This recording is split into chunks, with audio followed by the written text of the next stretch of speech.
What if I told you that the very thing you're chasing is already on its way to you, but the harder you chase it, the further it seems to slip away? Sounds strange, right? But stay with me, because in the next few minutes, you're going to understand something that might completely change the way you approach your goals, your dreams, and even your everyday life. This is about learning to let it come to you. We live in a world that constantly tells us to grind harder, chase faster, never stop, and always push.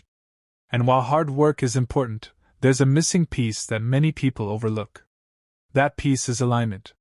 When you are aligned with what you want, when your mind and emotions are in harmony with your desire, you don't have to run after it, it naturally comes toward you.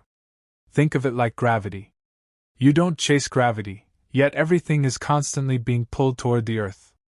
In the same way, your desires are drawn to you when you become magnetic to them. Now, let's get real. The reason so many people struggle is because they're constantly sending out signals of desperation. You've probably felt it before. When you want something so badly, whether it's success, love, money, or even peace of mind, you start gripping it tightly. You overthink it. You stress over it. And the energy you're giving off is resistance, not attraction. The truth is, when you're too attached to the outcome, you're actually pushing it away. Here's the thing, letting it come to you doesn't mean doing nothing. It doesn't mean sitting on your couch, waiting for miracles to drop in your lap. It means preparing yourself, mentally and emotionally, so that you become a match to the thing you want. You-Neville Goddard, a great teacher of imagination and manifestation, often said that you have to assume the feeling of the wish fulfilled. That means you live as though it's already yours, and in that state, you release the tension of chasing. Think about it like planting a seed. If you plant a seed today and dig it up every morning to check if it's growing, you're not helping it, you're killing it. But if you water it, nurture it, and trust the process, one day it will sprout. Life works the same way. Once you set your intention, once you decide what you want, your job is not to constantly worry about it. Your job is to create the right environment for it to grow, and then let it come to you. Now here's where most people get stuck. They confuse patience with passivity. They think letting go means giving up. But letting go is not about giving up, it's about giving space. Space for the universe to move things around. Space for opportunities to open. Space for people to show up at the right time. You can't force timing, but you can trust timing. I want you to reflect for a moment. How many times in your life did something come to you when you least expected it? Maybe you met someone important when you weren't even looking. Maybe a job offer showed up after you'd stopped stressing about it. Maybe money arrived in ways you couldn't have planned. This is what happens when you relax your grip and stop resisting. You allow life to surprise you. Let's take an example. Imagine two people searching for love. Person A is desperate, constantly on dating apps, checking their phone every 5 minutes, wondering why nobody is texting back. They feel anxious, impatient, and frustrated. Person B, on the other hand, knows what kind of partner they want, sets the intention clearly, but then focuses on becoming the best version of themselves. They work on their confidence, their hobbies, their health, their inner peace. Now, who do you think love will naturally flow to? The one who's frantic, or the one who's magnetic? Exactly, it comes to the one who has let it come to them. The same principle applies to money, success, and even peace of mind. When you chase with fear, you block it. When you align with faith, you allow it. That's why the phrase, "let it come to you," is not about laziness, it's about trust. Trust in yourself, trust in the process, and trust in timing. And here's where education comes in. Science even backs this up. When you're stressed, your brain releases cortisol, a stress hormone. High cortisol makes you less creative, less intuitive, and less focused. It literally blocks you from noticing opportunities. But when you relax, when you trust, your brain shifts into a more open state. Your reticular activating system, the filter in your brain, starts to pick up on things you weren't even aware of before. In other words, by letting it come to you, you're training your mind to see possibilities that chasing and stressing would have blinded you to. So how do you actually practice this? First, clarity. You must know what you want. Vague desires create vague results. Write it down. Visualize it. Feel it as if it's already here. That's step 1. Second, alignment. You have to act, think, and feel in ways that match your desire. If you want abundance, you can't constantly think in terms of lack. If you want love, you can't live in self-hatred. Third, release. Once you've planted the seed, don't dig it up with worry. Focus on living your life fully. Opportunities often come when you're not staring at the clock. There's a saying, what you seek is also seeking you. If that's true, and I believe it is, then chasing too hard is like running away from it. Imagine two people walking toward each other.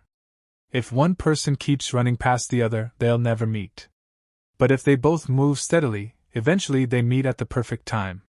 That's what letting it come to you looks like. And let's be honest, this requires courage. It's not easy to release control. We want guarantees, we want proof, we want timelines. But life doesn't work that way. Letting it come to you means stepping into trust, even when your logical mind is screaming. It's the art of saying, I've done my part, now I'll let life do its part. The beauty of this practice is that it transforms you. You become calmer, more centered, more magnetic. People notice it. Opportunities notice it. It's like the universe says, finally you're ready. Because readiness isn't about working harder, it's about aligning deeper. So if you've been chasing something, maybe it's time to pause. Maybe it's time to ask yourself, am I aligned with it, or am I pushing it away? What would happen if I stopped forcing and started trusting? What if, instead of chasing, I became magnetic? Because the truth is, what's meant for you is not running from you. It's waiting for you to stop running and let it come. And when you really understand that it will come, something powerful happens inside you. You stop fighting with life.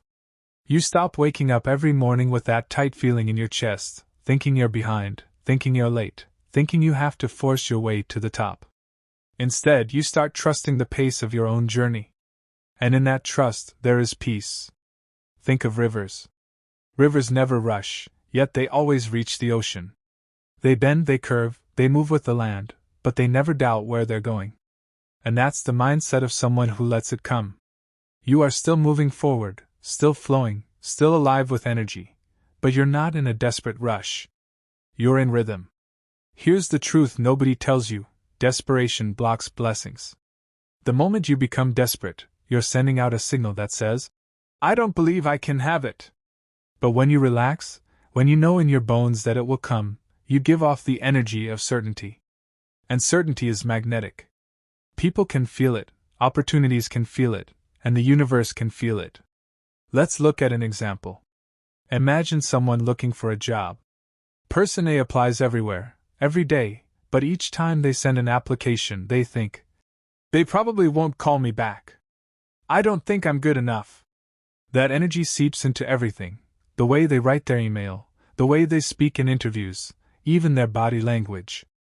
Now person B applies with confidence, writes their application knowing they're worthy, and then lets go.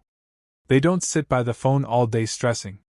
They focus on becoming better, learning skills, living their life. Which one do you think will attract the job faster? The one who lets it come. And that doesn't mean person B didn't act. They did. They applied. They prepared. But they didn't beg. They trusted. And trust is the bridge between your effort and your results. Now let's bring it closer to you. What if you could live every day with the quiet confidence that what's yours is already on its way? How much lighter would you feel? How much more energy would you have to actually enjoy life, instead of chasing something that feels like it's always running away? That's the freedom of letting it come. Here's something powerful to remember: sometimes delays are protection. You think you want it right now, but if it arrived too soon, you might not be ready for it. A relationship too early can break apart. Money too early can be wasted. Success too early can overwhelm you. But when it comes at the right time, it stays. So when things feel slow, remind yourself, it's not denial, it's timing. And let's be real, letting it come doesn't mean life will be perfect. There will still be challenges. But those challenges shape you into the person who can hold what's coming.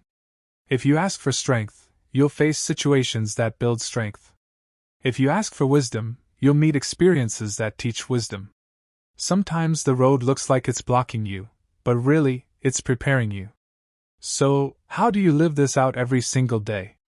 One way is through awareness. Every time you catch yourself overthinking, stressing, or trying to control the outcome, pause. Take a breath. Remind yourself. It will come. I don't need to force this. That small shift from tension to trust changes everything. Another way is gratitude. Gratitude is proof to the universe that you already feel abundant. And when you feel abundant, more comes to you. Instead of obsessing over what's missing, notice what's already here. Because here's the secret. When you feel rich in spirit, you attract richness in life. And don't forget joy. Joy is a magnet. Sometimes the fastest way for something to come into your life is to stop waiting for it, and start enjoying the moment you're in.